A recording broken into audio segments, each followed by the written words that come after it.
The galaxy had forgotten what it meant to be afraid. Not afraid of danger, danger had always been there, but afraid of hope. For thousands of years, the same rulers sat on their thrones of steel and fire, their grip tightening with every passing century. They weren't just leaders, they were tyrants. Their fleets spanned the stars, their armies crushed worlds, and their will was law. Entire civilizations bent their knees without resistance. The thought of fighting back was unthinkable. Those who tried were erased so completely it was as if they had never existed. Generations lived and died under that shadow, telling their children the same quiet warning. Never stand too tall. Never speak too loud. Never dream too big. And so, the galaxy endured, silent and broken. Until the day the humans arrived. They came from a small blue planet no one had bothered to conquer. Too far, too unimportant. The great powers barely noticed their first ships slip into the void, explorers tracing lines of light across the cold Black Sea. Humanity was young, untested, and far too optimistic for their own good. And yet, there was something about them the tyrants didn't understand, something they couldn't control. At first, the galaxy laughed at them. The human fleets were small, their weapons crude compared to the ancient arsenals of the great empires. But humans didn't seem to care about the odds. They pushed into dangerous sectors, made allies with species others had abandoned, and walked into negotiations as if they belonged there. They looked the tyrants in the eye. And that was the first crack in the old order. It started small. A human trade vessel refused to pay the tribute fee demanded by one of the minor warlords. When threatened, they didn't cower, they fought back. The ship was lost, but the message spread. Humans didn't yield. A year later, human diplomats openly challenged the council of one of the ruling factions, refusing to sign a treaty written in blood. By the time the tyrants began to take them seriously, it was too late. The humans had something the galaxy hadn't seen in centuries: fire in their eyes. I was there the first time their ships stood against the fleets of the Dominion. I can still remember the moment the human commander's voice came over the comms, calm, steady, and unshaken by the wall of enemy vessels blotting out the stars. "We're not here to survive," he said. We're here to win. No one spoke after that. Not until the battle began. The fight was brutal. The humans fought like they had nothing to lose, like every life aboard was worth the risk. They didn't retreat when they should have. They didn't surrender when their shields failed. And when their ships burned, they rammed the enemy instead of drifting away. The Dominion had never faced an enemy willing to pay such a cost. By the end, the tyrants had their victory, but at a price so high it shook them. That was when the whispers began. Stories spread through back channels and hidden networks, told in secret by the oppressed. The humans don't fear them. People started wearing human symbols in quiet rebellion. Some refused the taxes, some smuggled food and supplies to the front lines. The spark had been lit, and sparks have a way of turning into fires. But it wasn't just the fighting. Humanity had a strange way of seeing people, not just as tools or pawns but as individuals. They remembered names, listened to stories, honored the fallen no matter their species. I saw a human soldier carry an injured alien, an enemy, across a battlefield because, as he said, no one gets left behind. In a galaxy where kindness had long been seen as weakness, it was the most dangerous act of all. The tyrants responded the only way they knew how, by making examples. Worlds suspected of aiding humanity were punished. Cities burned. Entire populations were scattered among slave worlds. And still, humanity didn't stop. The war began slowly, but it grew with each act of defiance. The humans learned from every battle, adapted to every weapon, and turned every loss into a lesson. Soon they weren't just fighting to survive, they were fighting to free others. And the galaxy was watching. I can still see the moment everything changed. It was on a nameless moon, in the ruins of a mining colony the tyrants had destroyed to send a message. The air was thick with dust and ash. The surviving civilians, barely 100 of them, were huddled together when the humans arrived. No soldiers in gleaming armor, no grand speeches. Just a handful of weary fighters who knelt down, offered water, and promised "You're safe now." That night, one of the survivors said something I'll never forget. She looked at the human captain and asked, "Why? Why would you risk so much for people you don't even know?" The captain smiled faintly. "Because someone has to. The war hasn't ended. Not yet. But the tyrants are no longer unchallenged. Their fleets are bleeding, their hold on the galaxy loosening. The old fear that once kept everyone silent has been replaced by something they can't control. Hope. And hope is dangerous. Now, every time a human fleet emerges from hyperspace, the tyrants hesitate. They wonder if this battle will be the one that breaks them. They wonder if the humans will stop, if there's a limit to how far they'll go. I know the answer. There isn't. Because humanity isn't just fighting for themselves anymore. They're fighting for every voice that's been silenced, for every world that's been broken, for every child who's been told not to dream. And they won't stop until the galaxy's tyrants are nothing more than a memory. But as the war grows, something darker stirs. The tyrants are desperate, and desperation makes them dangerous. Rumors speak of weapons long thought lost, of alliances once impossible, of shadows moving in the corners of known space. The next move will decide everything. And I'm afraid, the humans are walking straight into it. The moon was still burning when we left it behind. From orbit, it looked almost peaceful, the way fire always does when you can't hear the screaming. The colony's surface glowed with patches of orange and gold, smothered by slow curls of black smoke. The human fleet was pulling back, limping away with damaged hulls and dead in their holds, but no one was calling it a loss. Not really, because the civilians were alive. And that was enough for now. The War Council convened on the flagship, though calling it a council was generous. It was a narrow, dimly lit room with flickering screens, the air thick with the smell of recycled filters and scorched metal. Human officers sat shoulder to shoulder with alien allies, some still wearing the colors of worlds that had been taken from them. There was no ceremony here. No polished uniforms. Just tired eyes and worn hands. The commander stood at the head of the table, silent for a moment as the hum of the ship filled the space. He wasn't the kind of man who liked speeches. His strength was in listening and letting others talk until the truth surfaced. But tonight even he seemed unsettled. "They knew we were coming," he said at last. His voice was low, carrying a weight that made everyone lean in. "The Dominion pulled their forces back hours before our arrival. They left only enough to make a point. This wasn't defense, it was bait." Murmurs spread through the room. Someone suggested the Dominion had finally grown cautious. Someone else argued they were spreading their forces too thin. But I could see it in the commander's eyes, he didn't believe either theory.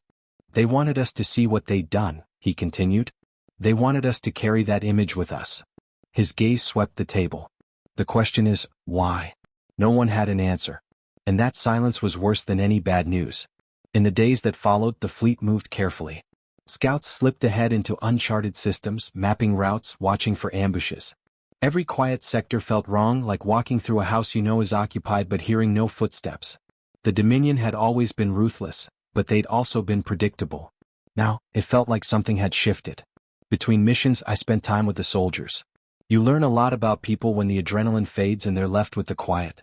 One young pilot, barely 20, confessed that she hadn't slept properly in weeks, not because of fear, but because she couldn't stop thinking about the faces of the survivors she'd flown out of the moon's ruins. Another officer, older and harder, admitted he kept a list of every ship lost under his watch. He could recite the names from memory, each one a promise he hadn't been able to keep. Humans were strange that way. They carried their dead with them, not as weight but as fuel. Every loss sharpened them instead of breaking them.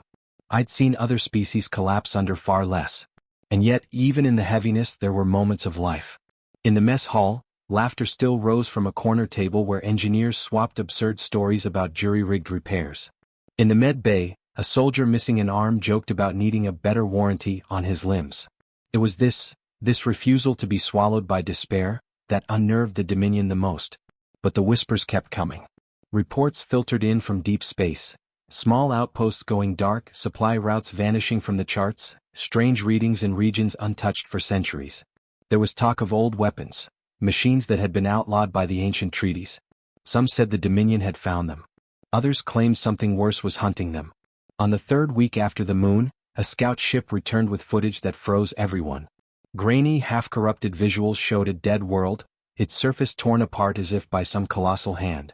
Cities reduced to patterns of ash. And in the center of it all, a crater so deep the scanners couldn't map its floor. The commander played the footage 3 times. No one spoke. Finally, an older strategist leaned forward. "The Dominion didn't do this," he said. His voice was certain. "They're not careful enough to leave no trace of themselves behind." The room went quiet again. Because if it wasn't the Dominion, then what was it? I thought about the survivors from the moon, about the way their eyes darted at every sound. They'd lived under the tyrants long enough to know their patterns. But whatever was happening now, it wasn't part of those patterns. This was something new. And in war, new usually means dangerous. That night I found myself on the observation deck. The stars stretched in every direction, cold and indifferent. One of the alien engineers stood beside me, his hands clasped behind his back. He'd lost his family before the war even began, yet he stayed in the fight. "You've seen more of them than I have," he said quietly. "Do you think your humans can win?" I thought about the battles, about their stubbornness, about the way they refuse to let go of even the smallest victory. "They'll fight," I said. "Whether that's enough, I don't know." He nodded as if that was all the answer he needed. By the next morning the fleet had its orders. Push deeper into Dominion territory. It was a dangerous move, but hesitation could be worse. If the tyrants were hiding something, the humans meant to find it before it found them. The first system we entered was silent. No patrols, no stations, no traffic on comms. Just drifting wreckage and the occasional flash of a dying star in the distance. We moved in formation, scanning constantly, every ship ready for the sudden flash of enemy fire. Hours passed. Nothing. Then the flagship picked up a faint signal. Not Dominion encryption. Something older. The commander ordered us to follow it. The signal led us to a derelict ship, massive and ancient, its hull scarred by time and battles long forgotten. It drifted without power, caught in the slow spin of a dead orbit. Docking was risky, but the commander didn't hesitate. We needed answers. Inside the air was thin and cold. The walls were lined with strange markings worn by centuries. No bodies. No signs of life. Just silence. We split into teams, moving through the shadowed corridors. I could hear the faint creak of the hull, the whisper of air through old vents. Every step felt like it was taking us deeper into a place we weren't supposed to be. One of the techs found a functioning terminal in what looked like a command chamber. It took minutes to power it, and when the screen flickered to life, a single message appeared, over and over, in dozens of languages. "They're coming." No timestamp. No signature. Just those 3 words.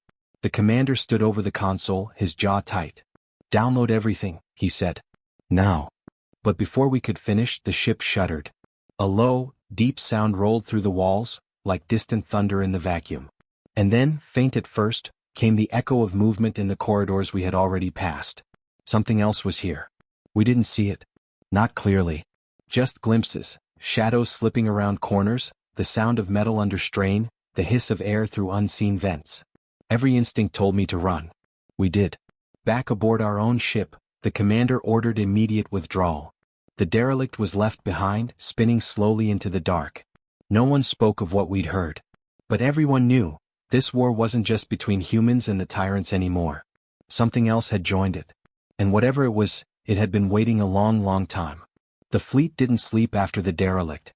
You could feel it in the corridors, in the way people moved, quicker, sharper, as if glancing over their shoulders might give them a warning before whatever we had felt on that ship found us again.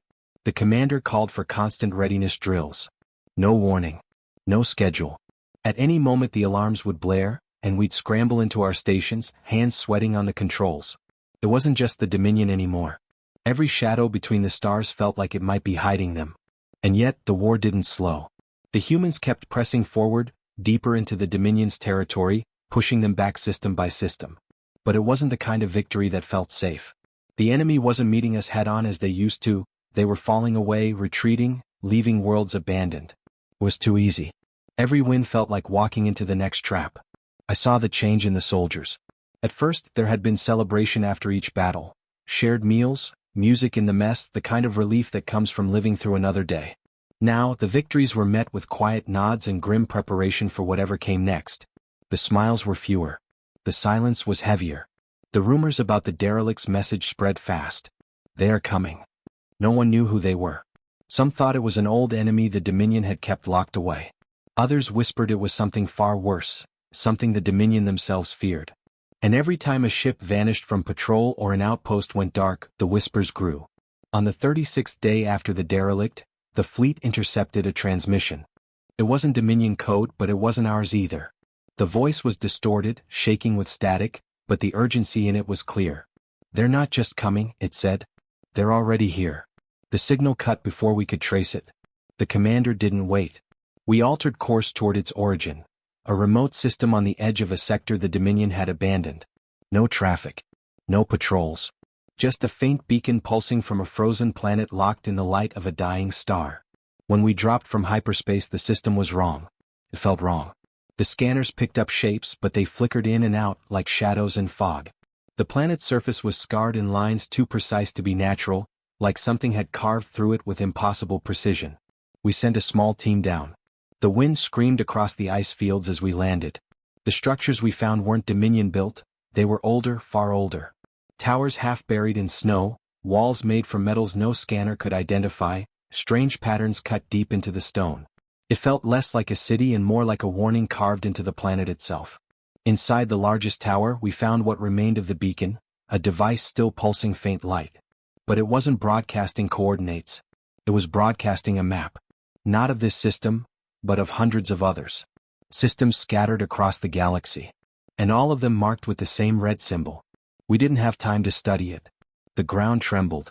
Not the deep, slow quake of shifting ice, but the sharp, violent jolt of something moving beneath us. The sound came next, a deep, rolling pulse that you didn't just hear, you felt in your chest. The soldiers around me froze. No one spoke. Then came the second pulse, closer. The commander's voice broke through the comms. All units back to the dropships. Now. We ran. The ground split in jagged lines behind us, steam venting from the cracks. The air grew warmer, too warm for a frozen world. My breath caught, not from the sprint, but from the sudden realization that the ice was melting from beneath. The first shadow broke the surface before we reached the ships. It wasn't clear. It wasn't even a shape I could truly describe, only movement, impossibly fast for something so massive. A flash of black against the blinding white snow, and then it was gone again. We barely made it to the dropships. The moment our landing struts lifted, the scanners went wild. Dozens of contacts rising from the planet's surface, moving with terrifying speed. We broke for orbit, engines burning hotter than safe. Through the viewport, I saw one of the other dropships caught mid-climb. Something, too fast to see, hit it from the side. The ship didn't explode. It simply folded in on itself and was gone. Back on the flagship, the commander didn't waste time. Full fleet withdrawal, he ordered. No engagement. Get us out now. But the shapes followed. In the darkness of space they didn't look like ships. They moved too fluidly, twisting and darting like predators. Our gunners opened fire, but the shots passed through them as if they weren't even there. The Dominion had never been this fast. This quiet. This hungry. By the time we jumped to hyperspace we'd lost 4 ships. And we still didn't know what we were running from. The next days were a blur. No matter where we went there was a feeling, like being watched. Sensors picked up fleeting signals, never close enough to confirm but always there at the edge of detection. The commander stopped talking about fighting the Dominion. The war was still there but something bigger had taken its place. And then it happened. A Dominion fleet appeared in the system ahead of us.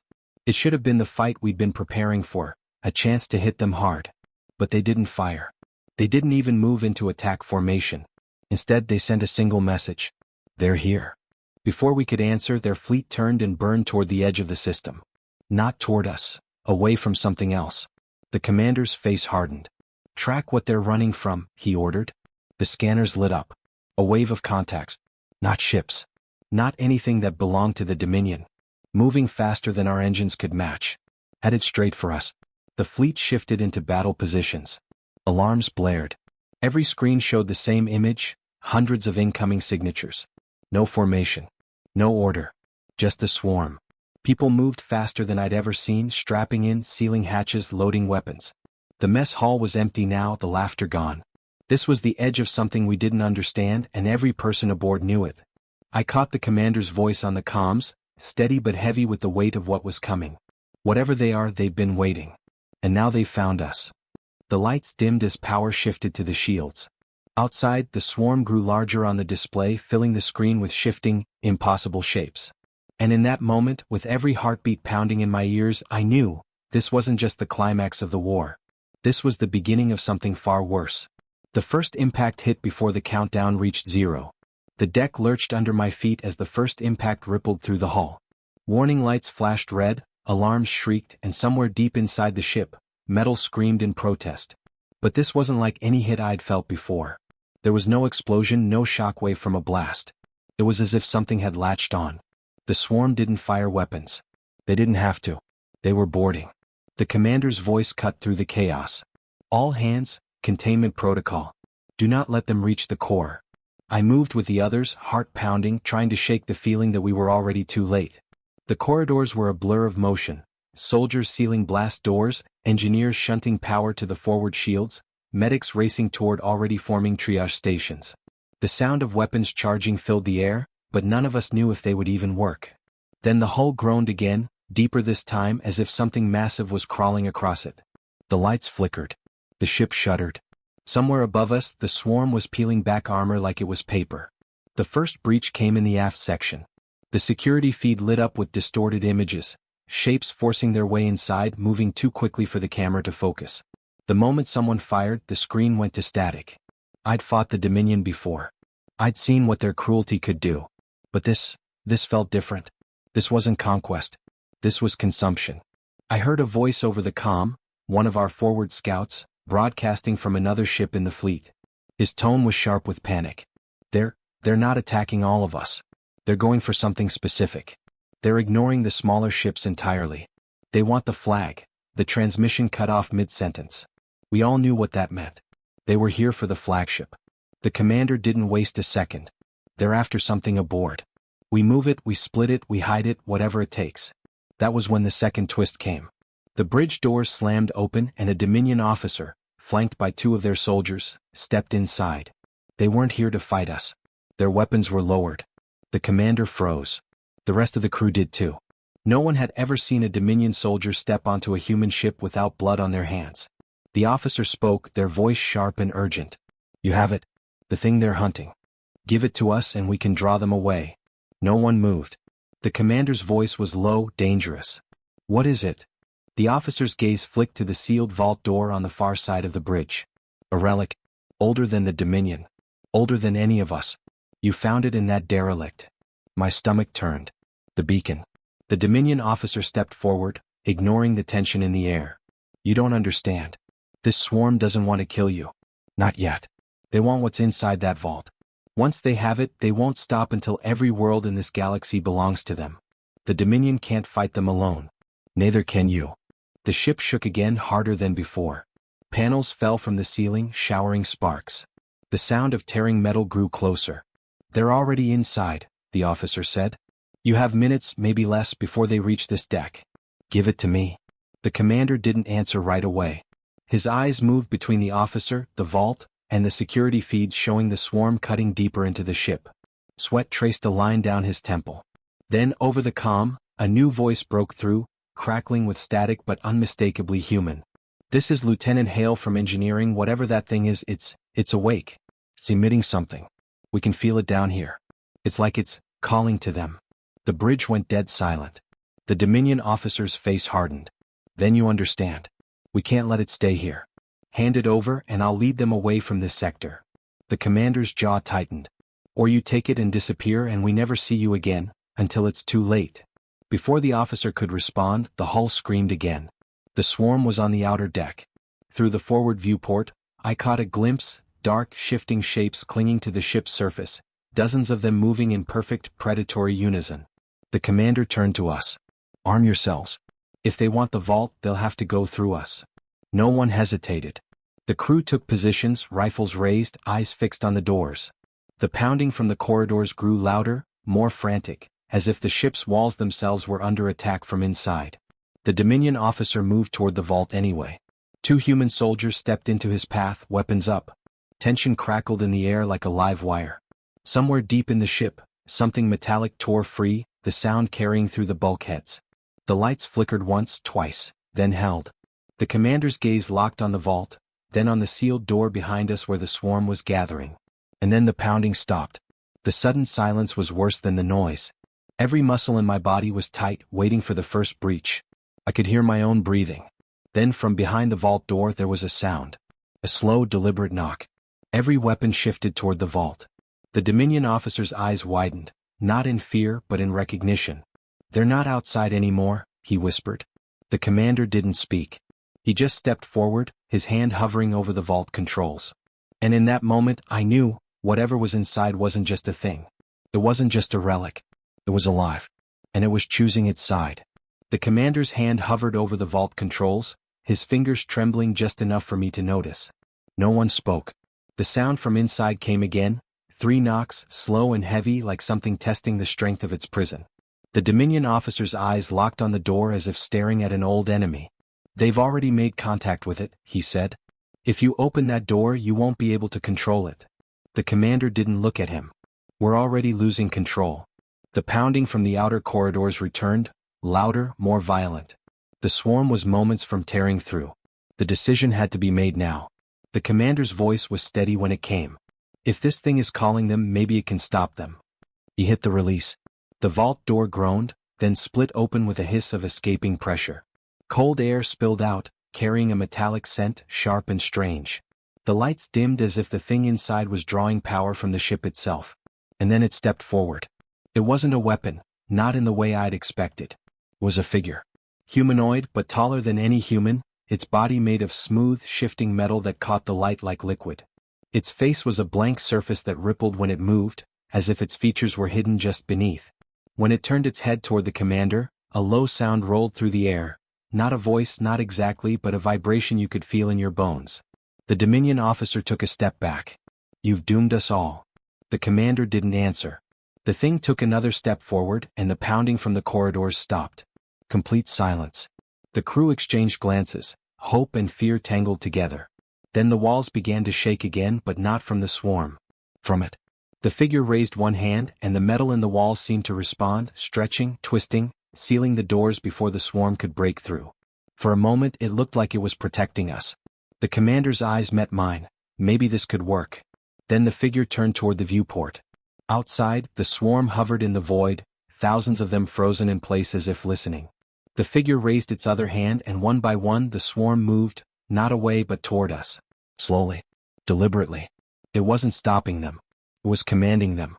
The Dominion officer shouted, "Shut it back in the vault. Now." But even as he spoke, we all knew it was too late. The thing didn't need the vault anymore. It was free, and the swarm obeyed. The commander fired first. The shot hit the figure's chest, leaving no mark. The rest of the crew opened fire, the bridge filling with the roar of weapons and the hiss of burning air. The figure didn't flinch.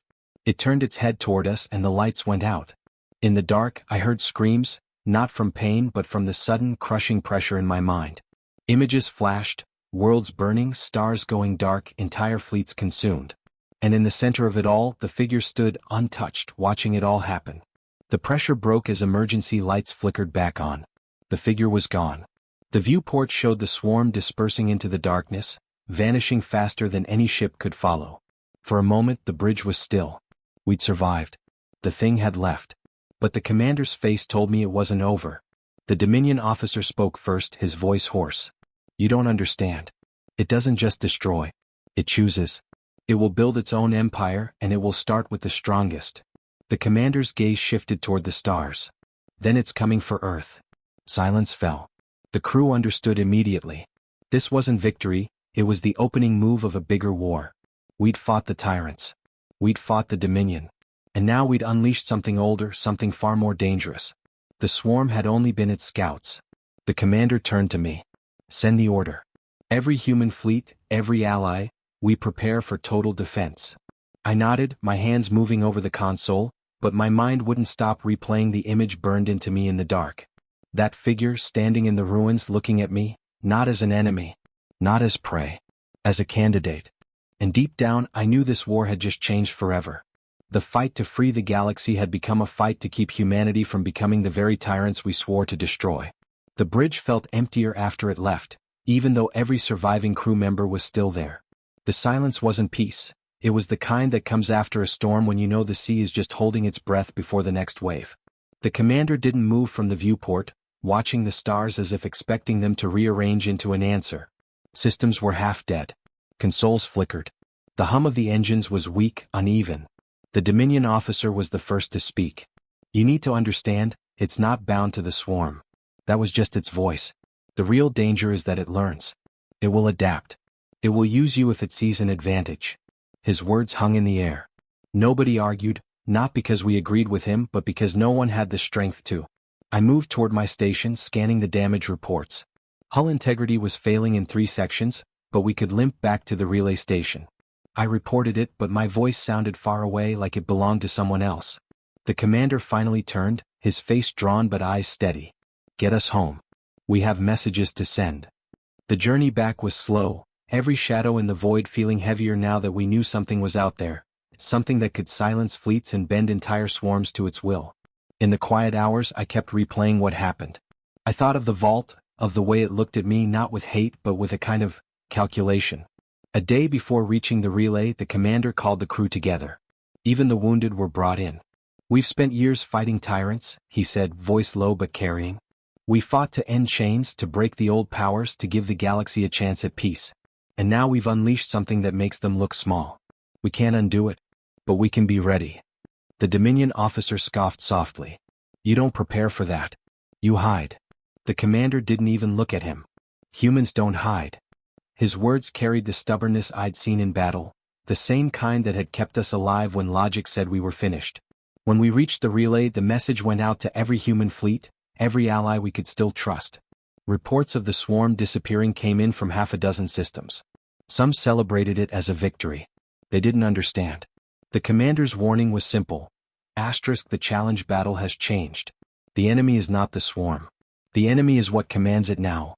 I thought that would be the end of my role.